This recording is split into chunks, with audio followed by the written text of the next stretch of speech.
Any questions about any of these requirements or expectations? Because I do want you to have a chance to ask questions before we ask you to sign a paper. Okay, I have Yes, ma'am. so you were saying it would be tutoring for 2 hours a week, so how much time is it outside of the tutoring part? For paperwork and for phone calls and for, on average? On average, Mm.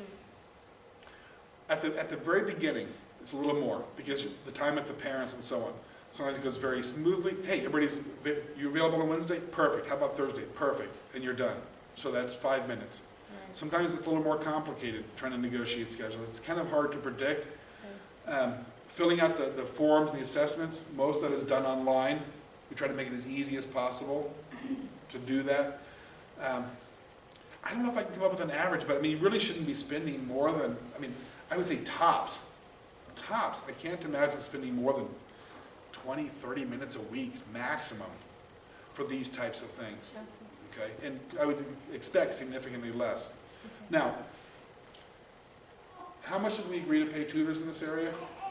We agreed to pay $40 an hour. Them's good wages. Yeah, I agree. That $40 an hour is for the 2 hours a week of tutoring. So, to be honest, putting a little extra time in to do the management piece of it shouldn't be such a problem. And So how- you're saying like there's no prep time That's no paid prep time. or documentation? That's correct. And, We're able to pay specifically for the actual service time. and along with that, you were saying we're responsible for providing our own tools. So is that like going on the internet and printing things out? Or? It might be. Okay. Ooh, what did I just do?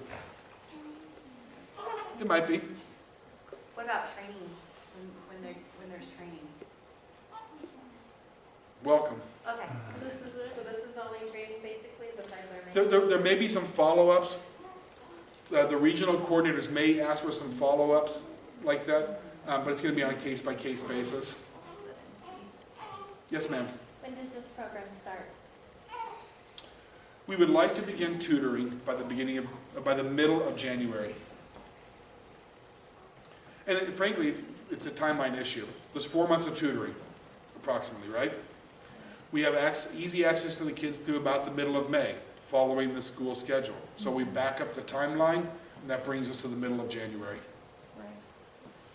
Yes, ma'am. Okay, so 55 kids is not very many in a Title I district. Is that, give me the number, is that 55 per semester? Yes. Okay. 111, it's 111 per school year. Okay. Per school year. So you can take that number, no, it's not. It's not equal to the need. It truly isn't. So one of the things that we're working with the schools to think about is who are those kids who are most going to benefit from it. Okay?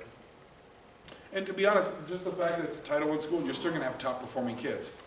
Right? So it's not every kid in the district would even be a good candidate for this. Okay? Is it equal to the need though? Are there more kids than that could make use of this and benefit from it? Yes. Absolutely. Do we have the capacity to serve every kid who needs it? Unfortunately, no. But you're absolutely right. Other questions? Yes, ma'am. What type of qualifications are you looking for in tutors? Our first preference is a teacher. First preference. Certainly we want somebody with a 4-year degree. Okay? We want somebody who has experience providing instruction by some means. Okay? Obviously the background check. After that, well, that's kind of mainly it, actually. I think a desire to really make this work and help kids. You have to believe that you can do that, or else you're not going to do it, obviously. So it's got to be a sort of heartfelt thing that you put the time in and make your kids shine. You know, this is an opportunity, all of us that have been teachers know how difficult it is to teach 75 kids and do well with all. It's really almost impossible. As far as like the administrative requirements, 4-year degree, clear background check. Preferences, we'd like to see teachers. okay? For a number of reasons. One, because they've got some history doing this, they have some materials for doing this, right? They learn some new strategies, they get to try out some things in a more intimate environment they can apply. So that's our first priority. It's not a requirement necessary, but we do have a preference for it. Yes, ma'am? According to your website, it says it's a 2-year federally funded project. Is this your first year or second? This is our first year. This is our first move. I got a notice in my email on September 29th that says, congratulations, you have been awarded $10.8 million for building communities that support children's reading. You start in 2 days. And we did. Wow. After we kind of all, we fell over, then we got up and said, okay, let's go. And you guys are out of Farmington? Yes, ma'am. Okay. Getting started. What's the first thing you do? You're going to get kids' information. You're going to contact the parents, set up the schedules. There's a form online, which I'll show you in a moment, where you actually go and you say, here are the kids, here's the times. We need to know where those kids are. Whenever they're with us, we need to know where they're. So there's a form for communicating that information back to us. Which you're recording the schedule on the tutor website, which I'll show you in a moment. If you are going to be tutoring at a school, if that's the preferred location, contact them early. Basically, don't just show up and say, hey, I'm going to use your school and tutor, right? There's usually some permissions that need to be in place, so go early. If need be, contact me or contact the regional coordinator that will be assigned to the area, and we can help facilitate that process. The first thing you're doing is you're going to do a pre-test. The specific pre-test that we're going to be using has not been confirmed at this point. Which means, there's not much I can say about it at this point, okay? Which means that there will be some other information and some other training as necessary that may occur in order to help you to administer the pre-test correctly. And unfortunately, that's just a matter of fact that we're at this point in the project where we are. Okay. Okay, send, contact parents, pre-test, see the manual. What if the kid doesn't show? We talked about that. Who do you contact, right? Every single no-show, you contact the parents. At 2, you're also contacting the regional coordinator. At 3, you're also contacting the regional coordinator, and the decision has to be made whether or not the child stays. What if the student is in after-school programs, and they're already filled up during the afternoons? Well, a couple different things can happen. Either the child doesn't participate on those particular days. If you're tutoring at a school, that's usually pretty easy to work out, or you find another time. We had a question this morning, actually. We were out in El Paso talking to some folks. Well, couldn't tutoring take place on Saturday? Yeah. Well, in this case, Apple Tree coordinates after-school programming, and we've already talked with Candy Chavez. So if they're at our sites, they can be pulled out of the. Instead of going to the group of 12 for English, they would go to tutoring. Yeah. Yes. Okay. So And that's actually been our experience with most cases. If it's taking place at where the after-school program is taking place, maybe it's a couple of hours. For 1 hour, they're doing this instead. And in most cases, schools and other organizations have been quite willing to sort of work with us on that. What if you go to a place that you have arranged and the building is closed? You can't get in?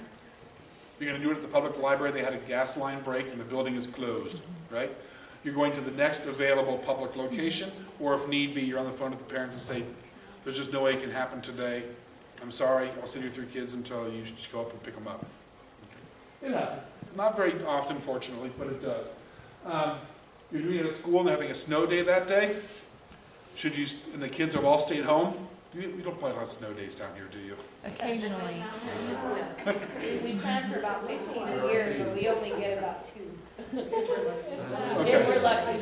So there's this stuff that comes down from the sky. It's called snow.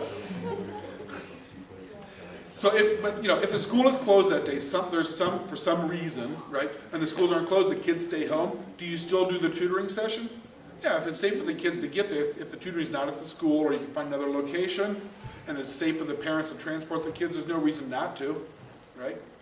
Maybe it doesn't work out. In a case like that, though, I'd recommend calling the parents and see if it's possible. If you can't make it, who do you call first? Your parents. The parents. Yes. And if for some reason you can't get a hold of the parents, then contact the regional coordinator or myself and we can help, you know, get on the phone with folks and try to let them know. We don't want kids showing up and nobody's there for them, basically. Can you substitute for somebody else? I don't recommend it.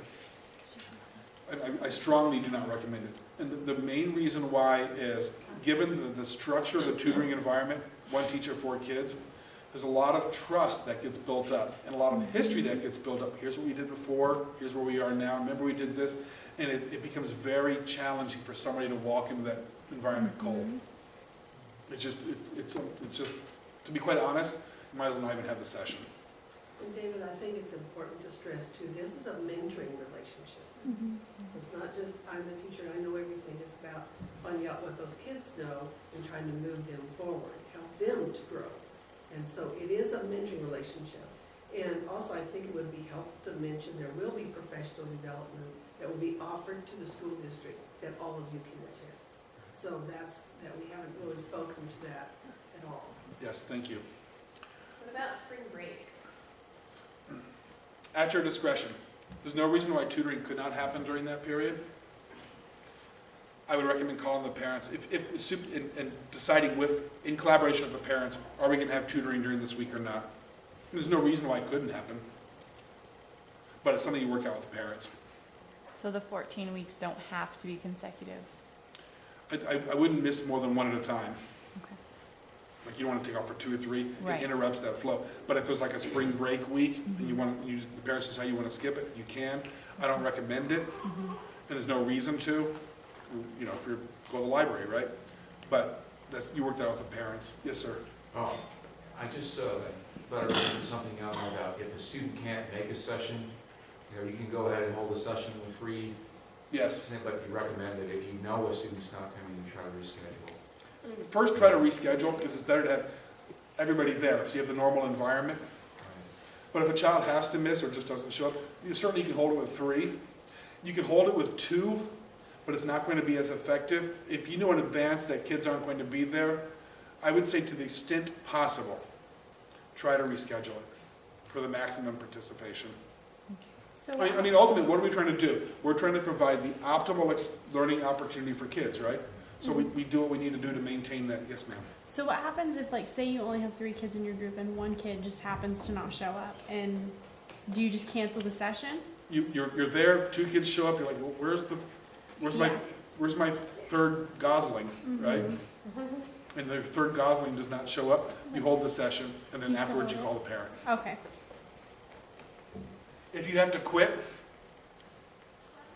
please, at the earliest possible notice, you know, somebody has to move, something happens, whatever the case, it happens, right? And we're going to see this a few times considering how many folks are going to be working it for the next couple of years. It's going to happen. At the earliest possible moment, let the regional coordinator, or barring that, let me know, okay? If it's very early in the tutoring process, maybe we find a replacement. If it's very late in this 4-week period, maybe we stop early. And we say, well, you know, what's your last possible day? Give the post-test at that point, okay? If it's somewhere in the middle, we have to work something out on a case-by-case basis. The point is, communicate with us. We want to make it as successful as possible for the kids. Yes, ma'am. Is employment as a tutor considered like on a semester by semester basis, or like if I wanted to do it next semester, is it like a 2-year kind of thing? The minimum commitment we're asking for is that 4 months, Right. Okay. okay? Can you do it again the next 4 months? Yeah. And the next one? Same Yeah. students or? It would not be same students. A student is eligible for 1 tutoring cycle. 1 4-month period. Yes, ma'am. What if we have students, I mean, because most of us in here are current teachers, what if we have students who we think would benefit from this? Could we suggest to their parents? Encourage the parents to sign them up. Okay, and then where The would they sign-up- go to Sign-in sign forms up? go to the schools, and then they cycle up to us for assignment. Yes, and actually, one of the things, as we talk to the district folks and so on like that, we're telling them, you know, think about the kids you have, look at your data. Who would benefit from this? And encourage the parents to sign up those kids. Absolutely, yes, ma'am. Are we dealing with all grades? The tutoring is for kids pre-K through 12. Okay, During the application process, you can say, I really want to work with these grades. okay. Are you grouping them by their pre-test score, or are you grouping them by their age? Is it social? Actually, an exceptional question. Okay. We're grouping them by age and grade level and Okay. geographic proximity, Okay. like what school are they in. We don't do the pre-test until that first session, and we're not going to try to reshuffle them around. Interestingly, what we found from before is that if the kids' ability levels were within a couple and maybe even 3 grade levels of each other, we saw no statistical difference from kids who were at the same ability level coming in. And actually, if kids were within 1 grade level of each other, like 4th and a 5th grade student, we also saw very strong effects from that. If we, like 4 and 6, or 2 and 5, well, we didn't actually test it, so we don't know. But even like 1 grade level difference, we still saw a very strong effect.